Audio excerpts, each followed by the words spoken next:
Hello, everyone. It's good to be back in the rig, going down the road with you. I want to thank Jim Shaw, Tyler Axness, and anybody else who filled in while I've been gone. Been on the road a little bit, headed down to Florida, spent some time with my wife down there, and then I ended up getting called back, for my best friend's son's funeral. And then the next thing you know, I'm on my way to California to my niece's wedding.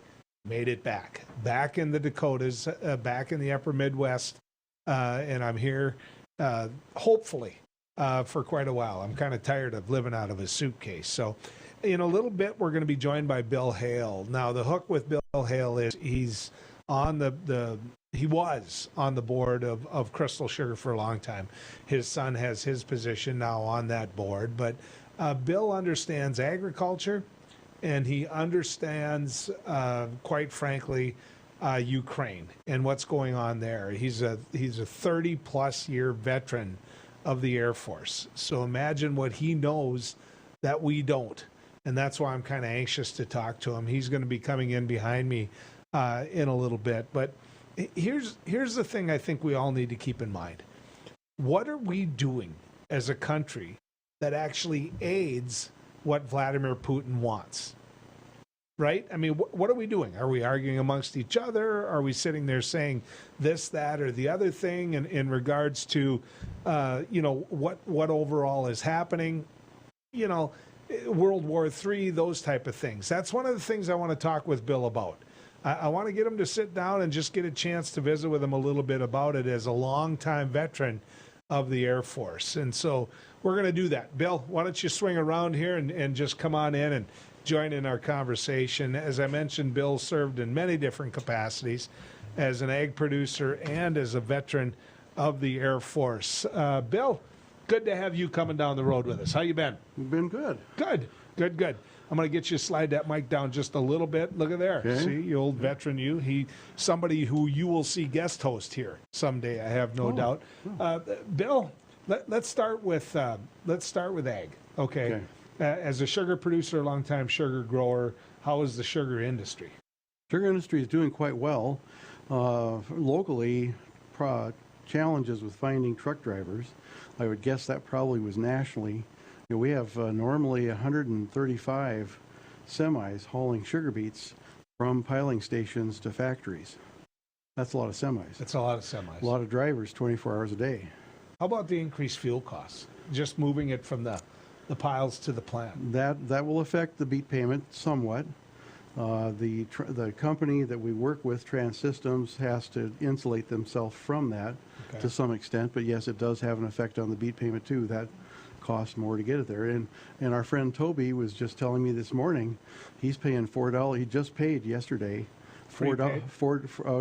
Actually took delivery at $4 a gallon for aviation gas. And he said 2-3 years ago he paid 78 cents. Yeah, think about that. Wow. But, it's such a weird time. If you would have asked me what he paid for aviation gas, and maybe it's because I just got back from California, but $4, it didn't seem that bad. I thought he was going to say 9 or 12. Yeah. At first I go, 4, that's not, I'm paying that for my car. Well, he said, no, I was paying 78 cents. Wow. So, yeah. Well, I know this. He's needed. Very what much. We're talking about, ladies and gentlemen, is Toby McPherson. Toby's a crop sprayer, longtime crop sprayer, and a big aviation advocate, and Fargo Air Museum. He is the Fargo Air Museum. He is. Fair? Oh, yeah. To me, yes, indeed. Yeah. So I want to talk to you a little bit about Ukraine and what's going on there. As an Air Force veteran of, I said 30 years, how many? 34. 34 years. That's a long time. It is. What do you see? When you look at Ukraine, what do you see? Oh, a miracle. A real miracle. I mean, you would expect people to fight for their homeland, but my goodness, everybody is picking up a rifle and learning how to use it. They're taking shoulder-held missiles and destroying tanks and shooting down helicopters and aircraft. They're stopping an army that's twice their size in a country that's 3 times their size while they're evacuating 3 million people. Lots of people have died. They've suffered tremendously. But my goodness. And in fact, Sunday morning, I think it was, on one of the cable news shows, I found myself agreeing with Mitch McConnell. Mitch McConnell said, he said, the Ukrainians have proved to me that they can win this war. We need to start thinking about this in terms of how can we help them win this war. Well, he got there late because I think a lot of us were there long before that. Oh, well, and I don't know when he got there, but he said that Sunday. And he's actually the first kind of national figure that I've seen talk about helping them win the war. So far the talk has been we need to help the Ukrainians. We need to, we really think the Russian army eventually is going to get them. They have a chance of winning this war. Russia, I think, I don't know this, but I think Russia is running out of missiles. So before we get into the details that you understand that I never will, how would you define winning the war? If you are Zelensky, if you are the head of Ukraine, how would just running them out of our country? In a perfect world, every Russian soldier dismounts from their vehicle and walks home. Every vehicle that's in Ukraine belongs to Ukraine. Interesting. You attacked our country. You killed thousands of us. You get to walk home. That's where now that's in a perfect world. Anything that results in a ceasefire and something that the Ukrainian people are happy with. It's got to be the Ukrainian people who decide what they can accept. And I realize that they're getting help from us and a lot of other countries, but they are the ones who are dying and bleeding. In Fargo last night, the Fargo City Commission voted to have the city of Fargo not do business with anyone who does business with Russia. Oh, boy. I mean, that sends a signal. It does. And it's done that all over the world. Switzerland, for the first time in history, is not neutral. Germany doubled their defense budget, doubled it. That's a lot. Yeah. There's a lot of things that are going to happen because of this. The price that the Russian people are paying, in terms of just how they're allowed to live their life now, it's just... Yeah. I mean, he stepped into a quagmire here. Oh, and honestly, probably the only way any end happens is if he's replaced. Somebody else has got to sit in that seat and say, this was all a mistake. It stops today. We're going to pull out. And honestly, I hope it winds up where we were back in the 1990s. They were talking about Russia joining NATO. That's why Ukraine agreed to let Russia have 3,000 nuclear warheads that were in Ukraine. Mm-hmm. There was a written promise from Russia that we will never attack you, we'll never do any of these things. And so Ukraine, with us as a negotiator trying to help Russia and Ukraine figure that out, they transferred 3,000 nuclear warheads back to Russia. So isn't it, you love going back in history. I mean, that's your nature. Yeah.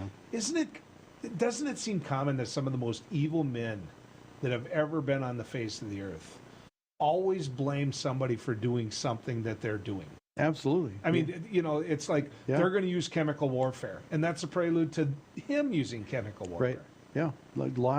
Like bold-faced lie about how they have chemical munition factories in the Ukraine and they're going to use them.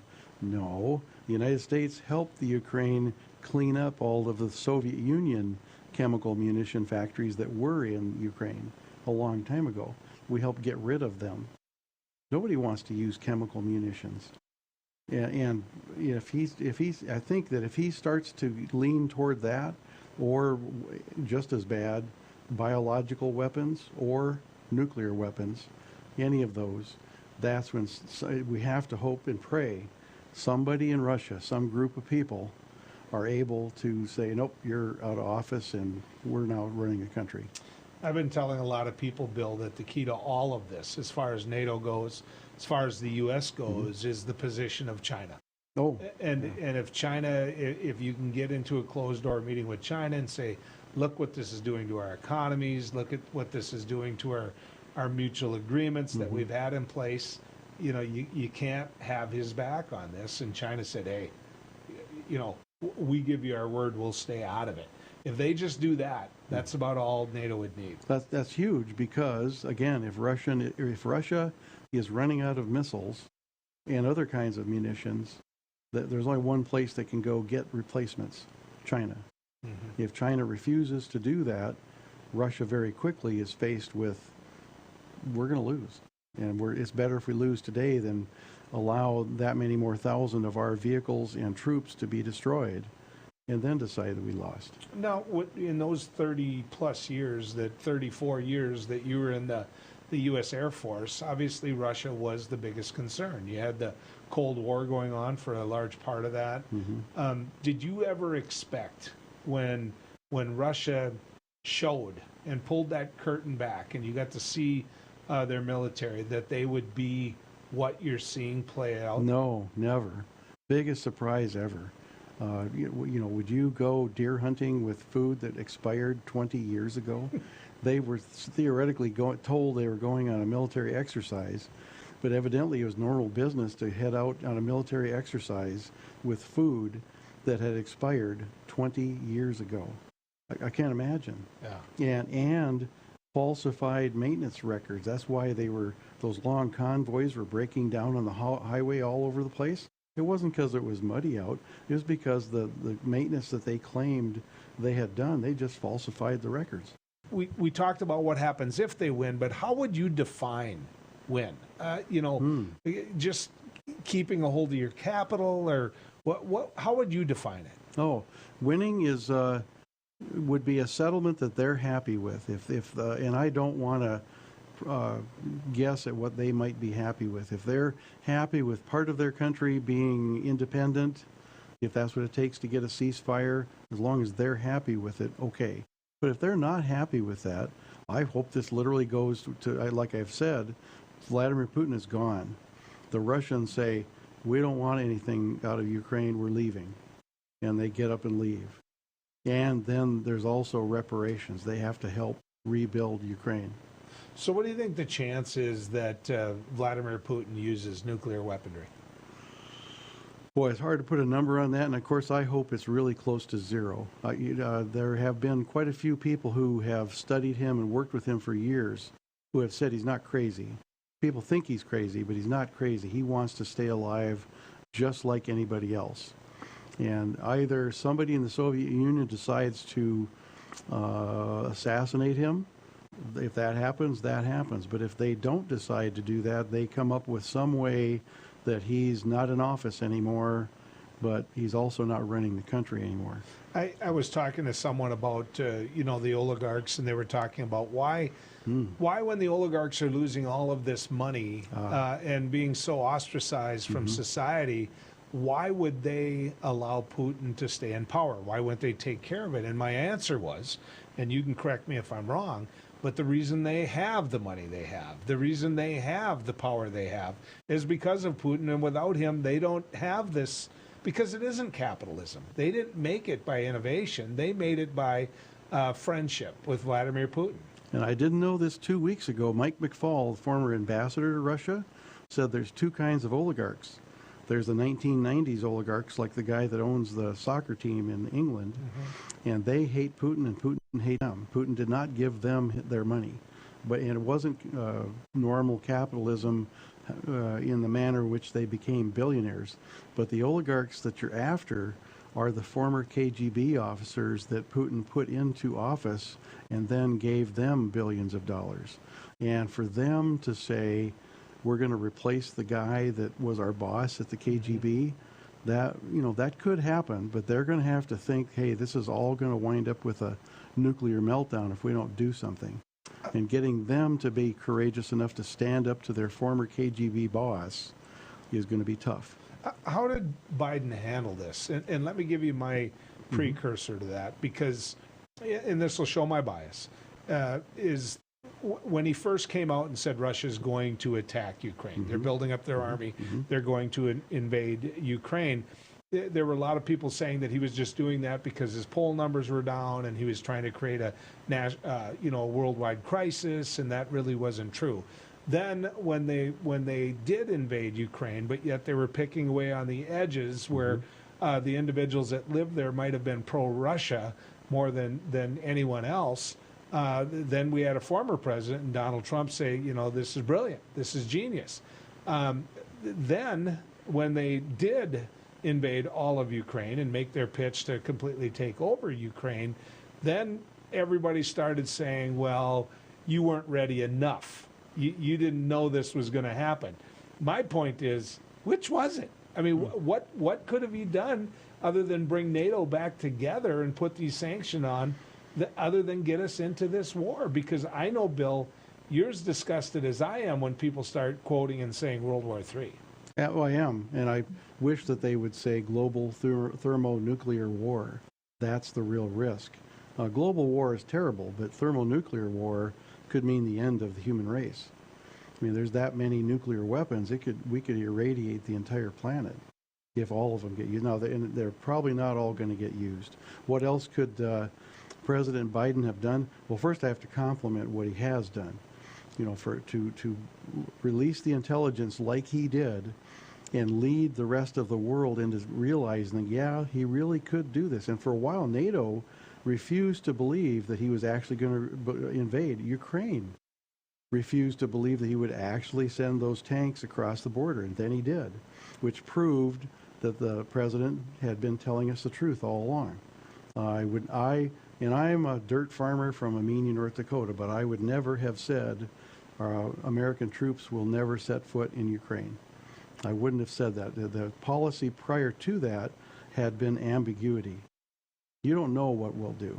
That's why any negotiation, I'm not going to negotiate with myself. I'm not going to say that, hey, we're probably not going to send troops in there. I know that he had to, the president wanted to help the American people understand that we probably weren't going to involve U.S. troops right there in Ukraine. But I wouldn't have said that. That's the one thing I would have done differently. And he had to get the Congress to appropriate the money to ship all the weapons over. That just happened last week. Now, do I wish that had happened a couple months ago? You bet. But the first thing that I would guess everybody wanted to see was, how is Ukraine going to do? Because everybody's remembering Afghanistan. You know, they folded awfully quickly. We didn't want another pile of lethal weapons and modern technology in the hands of the Russians. Don't want to do that. But now we're here. Now let's get them the Javelins and the Stingers, and let's get them the uninhabited aerial vehicles. They're killing tanks with uninhabited aerial vehicles, not very much different than what's being flown right out of here in Fargo, North Dakota. Actually, I saw, there was, I don't want to say it was some intelligence, but it certainly was speculation by people that are in military consulting that said one of the states that if Vladimir Putin was to take some of the weaponry you talked about, that he would really focus on was North Dakota, because of our missile silos, because of what we have here for military installations. And one of the places I saw on the map that he was using was Fargo. And I was sitting there going, okay, I understand where the silos are, where the missiles could be or could not be. Some of that was a bluff, I realized. But why Fargo? And then I realized that, hey, we fly drones out of Fargo. Exactly. It's a pretty important place. The Happy Hooligans, North Dakota Air National Guard, I was part of them. That was part of my Air Force career. A long time, 18 years, have flown more hours since they took over the Predator aircraft than they did in their entire history prior to that, within 1 year. 1 year they flew more hours, combat hours, actually doing things. I became very good friends with the chaplain at the 119th Wing. He's retired now, like I am, but he would walk around every day helping air crews come down off of what they had just seen or had to do every single day. And then they go home and take out the garbage and mow the lawn. Yeah. And they finally learned, if they had a couple of dogs walking around the facility, those dogs would help calm people down. I mean, there's real things happening right here in Fargo. Now, where they're happening, I don't know. Yeah. Yeah. Well, and the fact that they're flying drones out of Fargo, they don't even hide that. No. That isn't. No. Now, what they're doing with those drones, that we don't get to know, and it's none of my business. No. What you knew. I mean, there's things you can never tell me that you knew. But I had no experience with those. They were there after I retired. Yeah.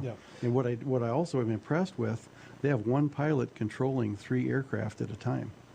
Really? Yep. And if they get busy with one of them, there's a second pilot standing behind them to step in and take over the other 2. I didn't know that. Yeah. So as far as NATO's role in all this, and I remember a conversation watching it play out, because they were talking about Crimea, they were talking about NATO, and Ukraine, and the overall conversation that was being had, and the question that was posed to George W. Bush was, should Crimea be allowed into NATO?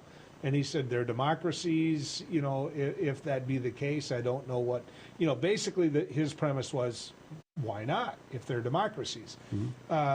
Looking back, Condoleezza Rice, years later, said that wasn't our best moment. that saying that those two countries could be in NATO really put up the big red flag for Vladimir Putin, because that is part of the old USSR, which he still sees as part of the old USSR. Right. Do you think if Ukraine and the U.S. came out and said absolutely, positively, we aren't people who break our word like you, we'll sign a document that says they'll never be in NATO, do you think that does anything? That might have some influence on folks in Russia to do a ceasefire and leave the country, and 10, 12 years later, if NATO changes its mind, well, we can say there's precedent for that. That's how you got 3,000 nuclear warheads. Want to trade? Yeah, that's a great way to put it. The other thing I would add is, if Putin wanted to keep Ukraine out of NATO, this was completely the wrong way to do it. They're way closer to being in NATO now than they've ever been before. Oh, yeah, and if he didn't want to galvanize NATO and turn NATO into one functioning group of countries, this was the worst thing he could have done. Right. Because, like I've said, Germany doubled their defense budget. All of the Estonia and all of Lithuania, all those countries, they all know Vladimir Putin has made no mistake about saying, when I'm done with Ukraine, you're next. His stipulation was he wanted all those countries to leave NATO. He wanted NATO to return to the way it was during the Soviet Union. Of course, once that happens, he invades them and brings them back into, he wants to recreate the Soviet Union. Sure. That's crazy. Well, if you think about it, what better time than the timing that he had now? He had a president that was very pro-Putin, very pro-Russia prior to this administration. Then you had a situation where people in America are fighting each other in the streets, fighting its very government and attempting an insurrection upon its government. So you've got all this attention here. Then you've got a pipeline going to Germany, which they're completely reliant on. And so if you're Vladimir Putin, you're looking at NATO saying, it's done. Oh, and Afghanistan just happened. Nothing happened there. Right. And I did Crimea. Nothing happened there. Yep, I might as exactly. well try again. But boy, to then launch 200,000 people with food that expired 20 years ago and not enough gas. So what will it take for NATO to enter this war?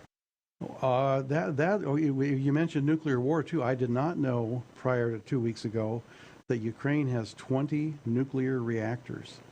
We don't have to have a nuclear weapon go off. If the Russians damage a reactor core, that's another Chernobyl. And the first one that they almost damaged was 10 times the size of Chernobyl.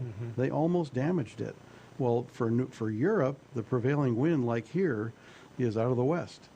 It's going to blow that radiation right into Poland. Poland has every reason to think, we have nothing to lose here. Poland is a member of NATO. And Poland's a member of NATO. And they have 3 million new residents, courtesy of Ukraine. And I remember when Chernobyl had its trouble, they were worried all the way to England. Yeah. And should have been.